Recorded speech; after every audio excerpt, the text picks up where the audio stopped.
Hello there, my fellow boomers, old farts, and over 55 crowd. I'm Doug, and you're listening to Dying to Retire, a show about retiring on your own terms from a guy who is actually doing it. Think of this show as those late nights sitting around the fire pit, a cigar in hand, a beer or two, no wives or girlfriends around to hear it, just no shit conversation and a little friendly judgment between guys who have earned the right to talk some shit. If you know, you know. Let's get started. Welcome back, everybody. Let's talk a little about Casa Douglas, my favorite subject. Right now, I'm packing a very large box to ship back down to Guatemala. The shipping company picks it up this week, and for about $300 to $400, they'll deliver it to our new home outside of Antigua, Guatemala, in about 28 days.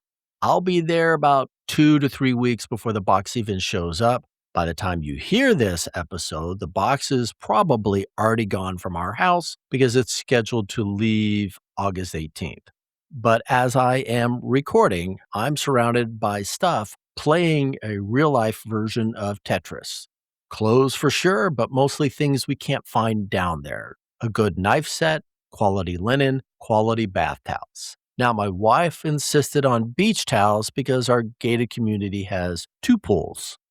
2 pools. So, a bunch of beach towels are going into that box. Also, I have a couple childhood things. Afghans my mom made, stuff that will make the new place home. You guys know what I'm talking about. Now, I know some of you expats are thinking, why ship a box? Just take suitcases and be done with it. That is great advice if you're single. The guys giving that advice are not usually married. They don't have a wife insisting their stuff goes in the box too. They've traveled light when they were younger, and they're not doing this usually at our age. They're the younger generation. Some will say they're the lucky sons of bitches.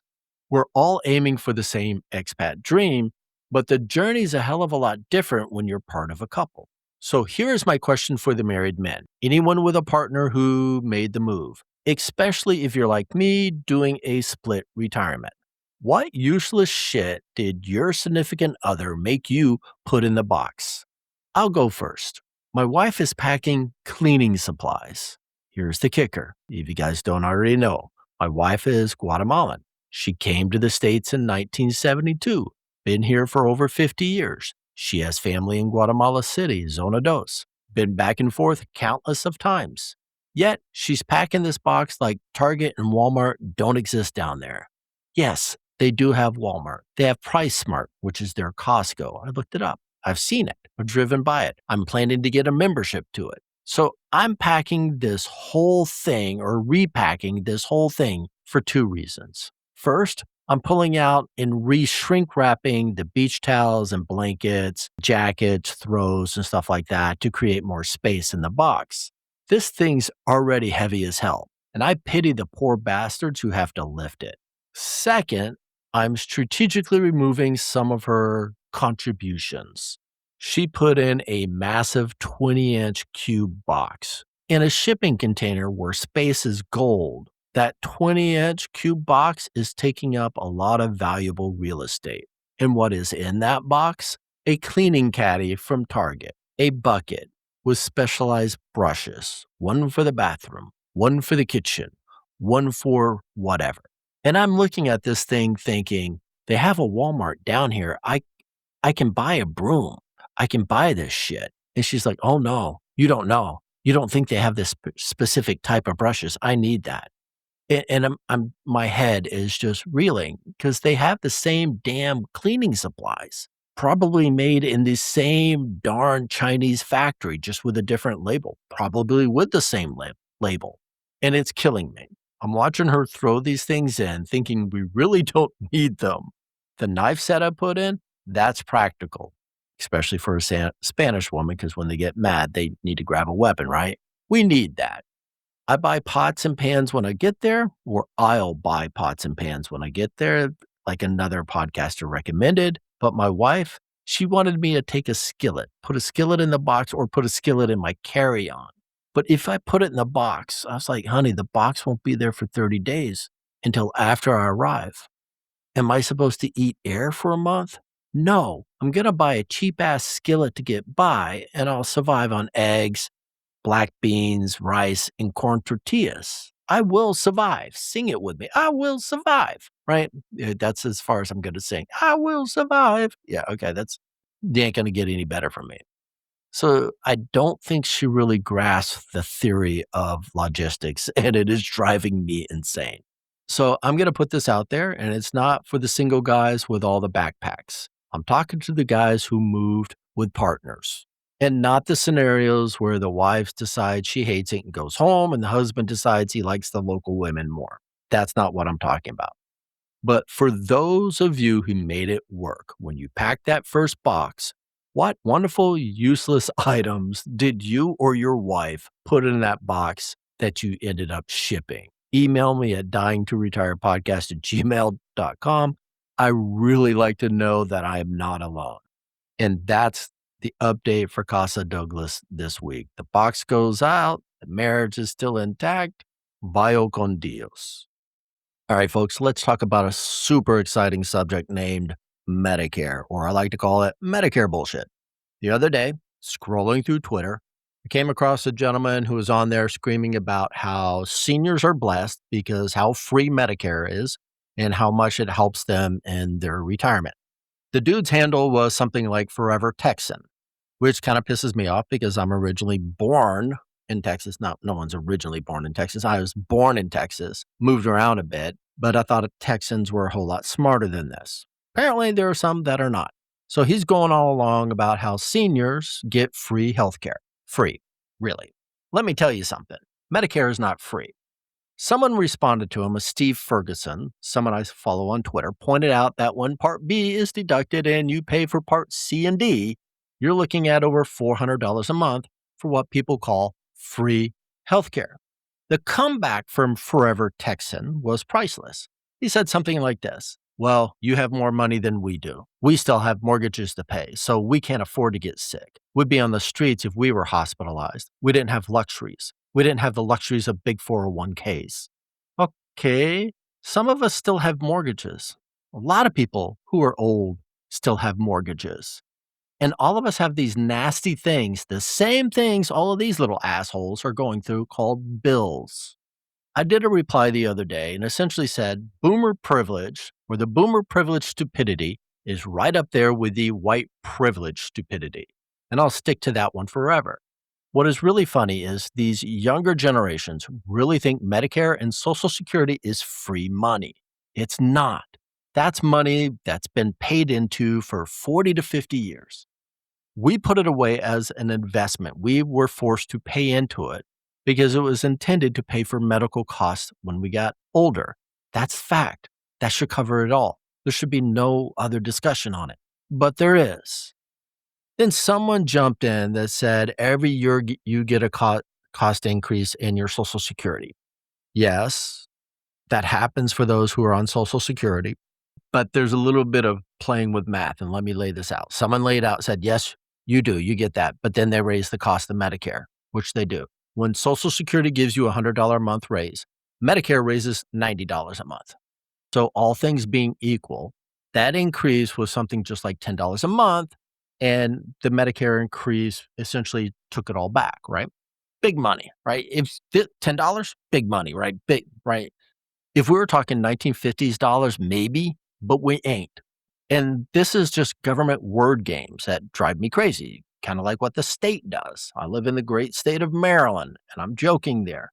They'll tell you that they didn't increase your property taxes, but they increased the assessed value of your property by 10, 20 to 30%.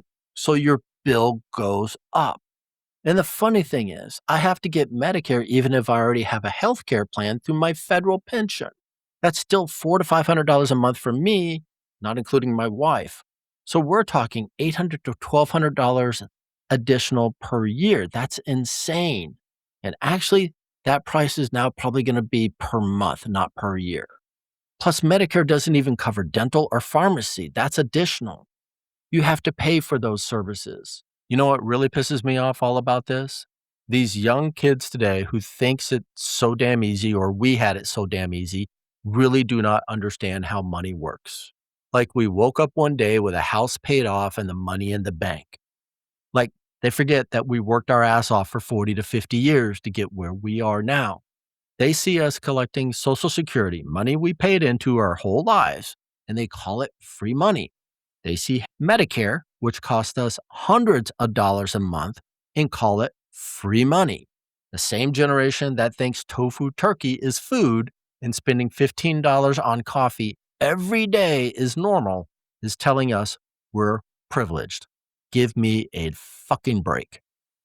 We didn't have iPhones when we were kids. We didn't have internet. We had to actually go to the library to look shit up. Hell, older boomers bought houses when the interest rates were 18%. We worked jobs where you actually had to show up and perform or you got fired. And let me tell you about my first real job. Got it in high school, started at less than $3 an hour, minimum wage. And I was happy to get it. Hell, when I joined the military, it was less than $600 a month. That was my salary. And let me tell you about my boomer privilege. When the Marines gives you this thing called a dream sheet that says that the room with just a small bathroom you share with 2 to 3 other jarheads would, if in the civilian world, cost you between $1,200 and $1,500 a month. That was in the mid 1980s. Talk about the word games the government plays with you. Yes, I took out student loans from when I went back to college as an adult and I paid them off. Me, no one else. And before you go about what about veteran benefits? Between wars, veterans' benefits get cut to the bone. During the 70s and 80s, after we got out of Vietnam and before we went into Iraq the first time, veterans' benefits were cut to the bone. For education, you barely got anything. It was something called VEAP, Veterans Education Assistance Program, something like that. Your total max that you could pay in that they would cover for you would barely cover one semester back then in the early 2000s, late 90s, early 2000s. So don't talk to me about that. Until I went back working for the federal government, both my wife and I always had at least 2 jobs. These kids today, with their safe spaces and trigger warnings, wouldn't last 5 minutes in the world we grew up in. So yeah, maybe we are privileged.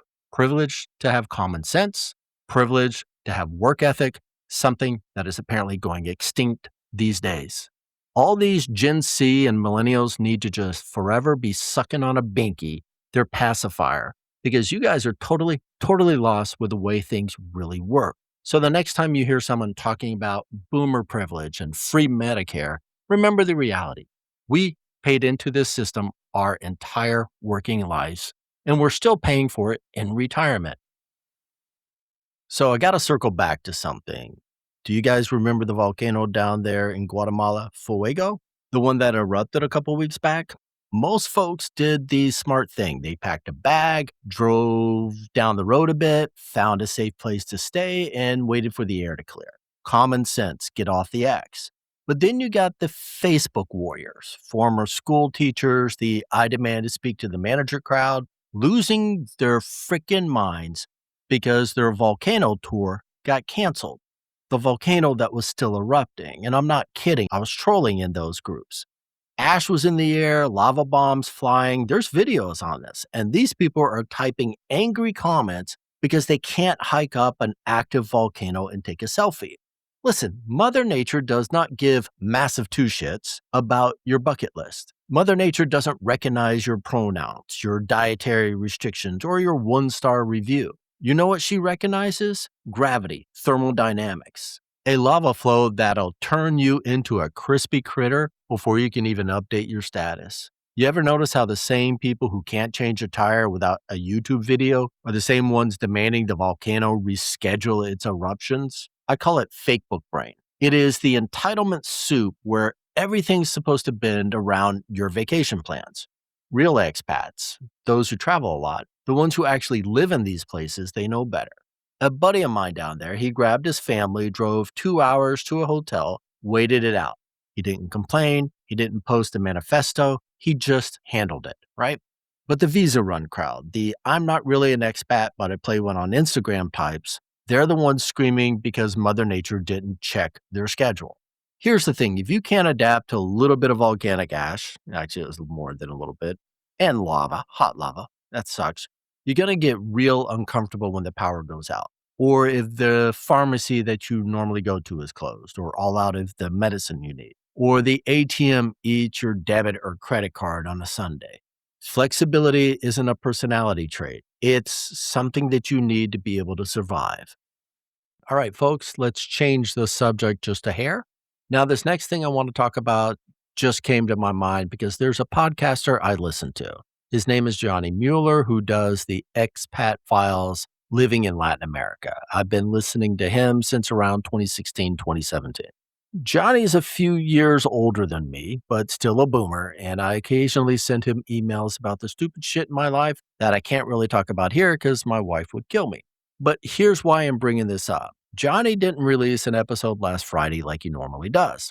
And that got me thinking about something rather important, what I call the boomer check, the boomer buddy check. When you have your fellow boomers, especially when you get older, you need to reach out and check on each other every so often. And this reminded me of when my dad died, or right after my dad died. I was at the house where my younger brother, who lives there now, it was my father's house, and we kept my dad's cell phone active. And I think my brother still pays for it, still has it active. While we were getting things ready for my dad's funeral and the viewing and handling parts of his estate, we would get calls from people on my dad's phone.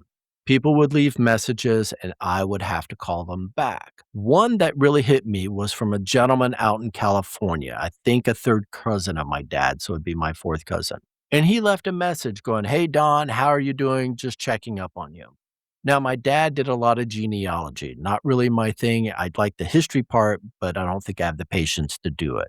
And he gave me a bunch of his research or copies of it. There's even a big book archived at Prince Edward Island at the church that one of my great great grandfathers built up there. Now, the gentleman called. He's the same age as my dad, and they called each other at least once a month. Just simple sign of life checks, talk for a few minutes about politics or whatever. The funny thing is, they may have not always agreed politically, but at that age, who gives a shit? Unlike the young kids today with their silent treatment and no contact bullshit until they want money or validation or attention. So, this is just a friendly reminder going out to all of us boomers, the Gen Xers, and even the silent generation people out there. If you are retired, I don't care if you're an expat living overseas or somewhere else, do a sign of life check every so often with your people. This isn't about the 3,000 faceless Facebook friends who really don't know you. This is for your real friends, the ones that you can probably count on one hand, and if you're lucky, maybe two. These are the people you grew up with or have a real foundation with. Reach out to them. Men, reach out to each other and check on them. Ladies, do the same, right? It's one of those lost arts that thankfully the silent generation and boomers and older Gen Xers still do. I still remember the sadness in this gentleman's voice when I had to tell him my dad had died a few days ago from a heart attack. And at their age, in their 80s, they're used to death. They've seen their parents die, many of their siblings die. It's the circle of life, all that stuff. But I can still hear the sadness that was in his voice. And let me tell you, it was a moment for both of us. So again, this is my friendly reminder to all of you boomers out there, all of you boomer men. And I don't care how much you want to isolate yourself. Make sure you're on that buddy list. Call each other, WhatsApp each other, Signal, whatever. Just talk to each other. See how the other person is doing. It doesn't have to be an everyday thing. A 5-minute conversation is fine. It goes like this: I'm not doing shit. Politics is stupid. That's okay if that's the conversation you're going to have. And that's all you two are going to talk about. But what you're doing are two things. One, you're checking up on them. And two, you're letting them know you're alive, right? So don't stop doing the buddy checks. It matters. Okay, let's change gears just a little bit. And I want to talk about something that tickles my funny bone, but not in a good way. It's the boomer hate that never stops. And I really think it's worse than Trump derangement syndrome. They act like our generation spent our entire 20s and maybe 30s backpacking through Europe. And that's straight up bullshit. We weren't chasing sunsets in Italy. Most of us were grinding 60-hour weeks trying to build a damn future. And a lot of us, it was after a hitch in the military, too. I mean, not to be mean, when I got out of high school, I went to the Marines. A friend of mine named Jim and another one named Paul, they went into the Navy. Darren went into the Army. Kevin went into the Air Force. Not all of us had it easy. That's just a few I can name. A lot more of them went into the military a few years after getting out of high school and realizing the small town didn't offer them what they needed to have. But I digress a little bit. Nowadays, social media makes travel look like it is some birthright for everybody, for everyone, regardless of age or what money they have. For us, it was a hard earned reward. We prioritized stability and sacrifice over their expectations for instant gratification. And you think we had it easy. If you're one of these people thinking we had it easy, you're either ignorant or ignoring the truth. We didn't have this thing they call nowadays digital visas, right? And we didn't have these $300 round trip flights. We had work and we had commitment to long term goals. So let's be real. In our 20s, unless you were military, we traveled a hell of a lot less than the kids do today. And the biggest reason is super simple: the cost. Airline tickets in the 1970s and the 1980s cost 3 to 8 times more than they do today. That's after you adjust it for inflation. Before deregulation, international travel was a luxury for the rich, not an option for the middle class, let alone for those of us below middle class. Now let's look at the numbers, and let me give them to you. A round trip ticket to Europe in the 1970s ran about 550 bucks. That's 3,500 to $4,000 in today's money. And that's economy class. Today you can find the same trip 500 to 900 bucks. In the 1980s it was still 6 to $800. That's 1,200 to 2,000 in today's dollars. Latin America back then was $300 to $400. That's over a grand, maybe 2,200 in today's money. Now you can do it for 350 to about $700, depending on how you want to fly. That's not a small difference. That's a Grand Canyon of differences. And that's why most of us back then stayed home and worked. And that's the classic bullshit comparison they always pull. I was recently reading an article in Investopedia, and it was entitled something like How Travel Spending Patterns Compare by Generation. The first few paragraphs of the article are a perfect example of what I call misleading comparison. It was the classic shell game. They present this false comparison, making it look like boomers have always been big travel spenders, completely ignoring the fact of 40 years we spent working our asses off to be able to afford it. They started out by saying younger generations travel more frequently, but boomers spend more. Then they line up a retired 70-year-old with 40 years of work behind him against a 25-year-old who's just starting out. It's like comparing a finished house to a stack of lumber sitting at Home Depot and acting surprised that the house costs more than that stack of lumber. Of course, the boomer spends more per trip right now. He finally can. And the article even admits we chose more expensive accommodations because we're not staying in hostels anymore. We're not going to be staying in some shit rundown hotels anymore. By the way, folks, the reason we can afford it, it's because of compound interest. Maybe the younger generations need to look that shit up. Now, I saw a post on X, and this is funny, but not the funny, where some woman was complaining. Her boomer parents wouldn't watch the kids, so she and her husband could take a vacation to, I think it was Cancun. And she acted like it was the same thing as when her grandparents watched her during the summers. But it isn't, and it wasn't. Because when she was quizzed, she admitted something. When her parents were her age, with a young child like her, they dropped her off with her grandparents for 2 to 3 weeks. Grandparents who lived by. And they weren't flying off anywhere. They just kept working. There was no Cancun. There was no Europe. There was just work. But that wasn't good enough for her. Now, I just want to say, that's the same reason I built Casa Douglas down in Guatemala. I am not turning my back on family, right? Even though I'm going to be away from some family. And I think we're really doing it the right way in the long run. We're creating a place, a home, a legacy that will actually last. It will be a safe place for our nieces, nephews, and friends to visit and reconnect. So, short story long, 90% or more of us boomers have earned every bit of our retirement. So, no, your millennial or Gen Z victim card is rejected. Case closed. And before we close out this episode, I just want to say something because I was joking around ish when I was talking about my wife packing a lot of useless shit in the box that we're shipping down to Guatemala. And I showed my little short YouTube video, at least the intro part to her, and she had that look. She didn't say anything. She just looked at me, looked at the screen, then looked at me again. She disappeared for a few minutes and she came back. And she was laughing at me a little bit and pointed out, she goes, "That's fair.